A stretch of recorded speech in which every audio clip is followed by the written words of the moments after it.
The first point is not to make the mistake that beginners usually make in drawing trees, which is to get bogged down in trying to draw leaves. We need to draw the overall effect of the tree, not the details. And that means we're primarily going to create this tree, certainly the foliage part, by drawing the effect of the light and the shadows. So it's a way of thinking before it's a way of putting ink on the paper. Now, because the light direction is going to be so important, we need to also work out where is the sun with this tree. Sometimes it can be a cloudy day and it's not so obvious, but if there's a clear sunlight direction, then see that, work that out in a few minutes. I'll put a few arrows on the paper just to show you where the sun direction is on the photo. But that's going to help me see the shadows particularly more easily and therefore to capture them more accurately. Now, a third point is need to draw the real tree. We're drawing this tree, and so I want to capture the feel of this tree in everything I do.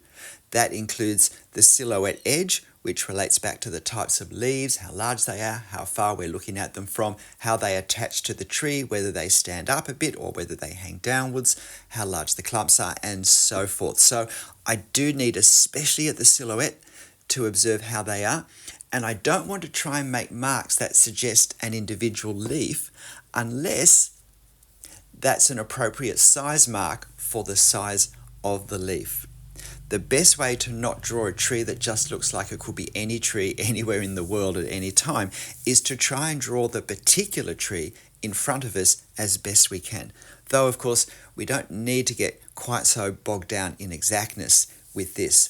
There's a bit of looseness we can apply with the tree, but we still want to try and capture something of the branching, the structure, the leaf, the foliage, and so forth of this particular tree. And certainly there's a consistent sunlight direction.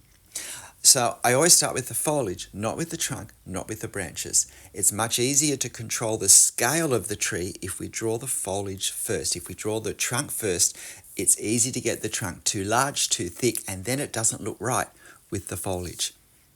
And mostly I find starting in the center of the foliage is better for two reasons. One is, as we move outwards, it's easier to keep scale correct, the proportions of what we're drawing in relation to the proportions we've already drawn. So it's easier to keep the scale correct. Also, often, if not usually in the center of the tree, this part of the foliage is actually closest to us. If the foliage is roughly in a ball shape, what we're looking at in the center is closer to us than what we look at around the edges.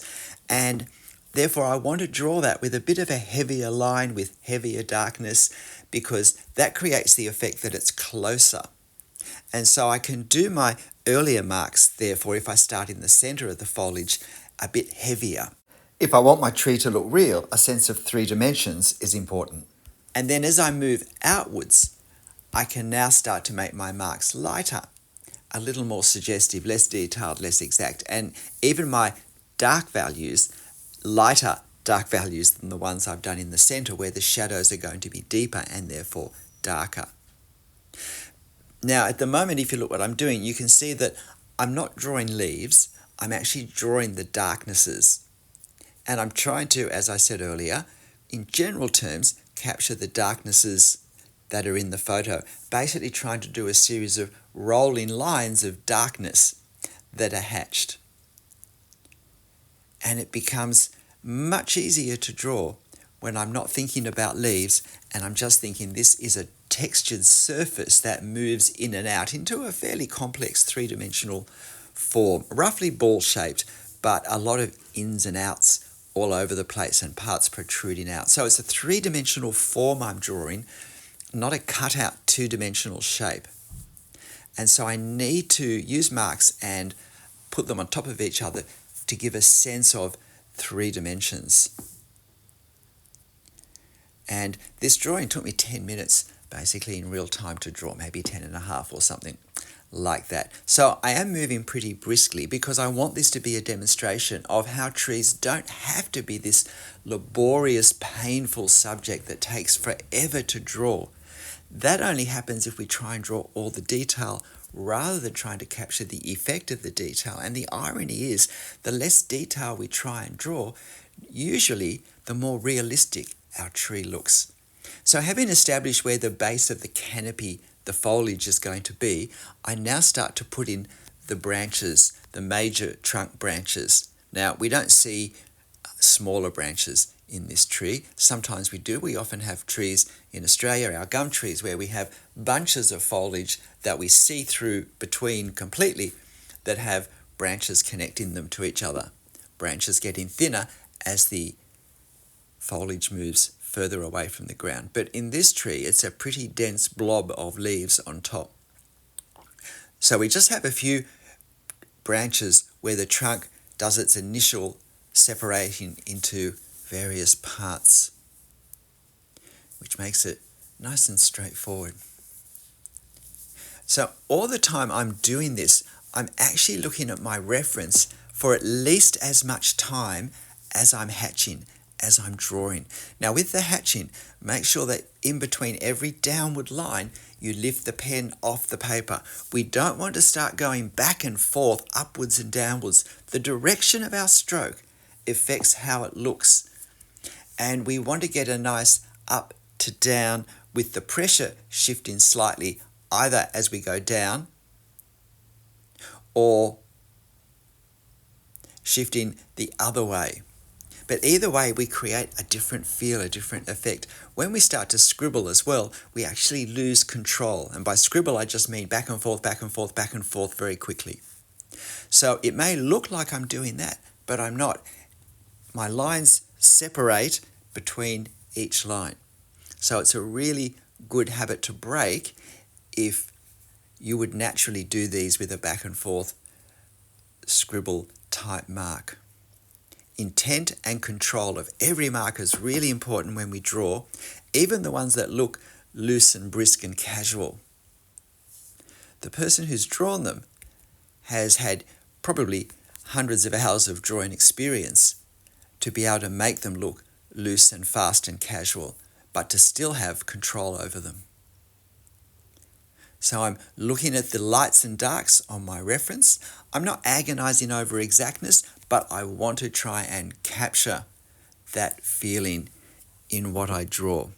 And as I'm moving to the extremes of the canopy, the extremities rather of the canopy, I'm trying to create a lighter feel with my marks. Fewer marks further apart, less value, less hatching, because these upper ones also are more likely to catch the sunlight. Now, the tree isn't shadow or sunlight. There are parts of the tree where some of the foliage is lightly shaded, where it's partly shaded. So I want to identify at least some of those and do light hatching for those areas, because that's quite important in helping to create a sense of three dimensions, to get a gradation of values of the really dark, deep shadow areas, but the ones where the foliage is coming out, and even though perhaps the sun isn't directly hitting it, there's light bouncing around at that point, and so we can see those leaves a little more easily. So working out these final parts, it's important not to lose concentration here. You'll find this reference, of course, on my channel community page. If you're finding this demo and you're finding these points helpful, please hit the like button right now for me, because that helps me out, as I hope this video is helping you out. So please hit the like button now. And if you're not familiar with my channel, I have a playlist rather. There's a slip. I have a playlist, though it is a tree list, with about 100 videos on drawing trees, different types of trees, different ways of drawing trees.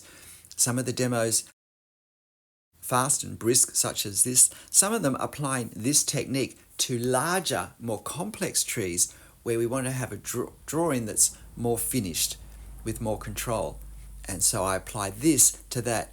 But this approach can be applied even to palm trees, to fir trees, to pine trees, as I said, to trees that are basically ball-shaped, or trees where we can see through bunches of canopies.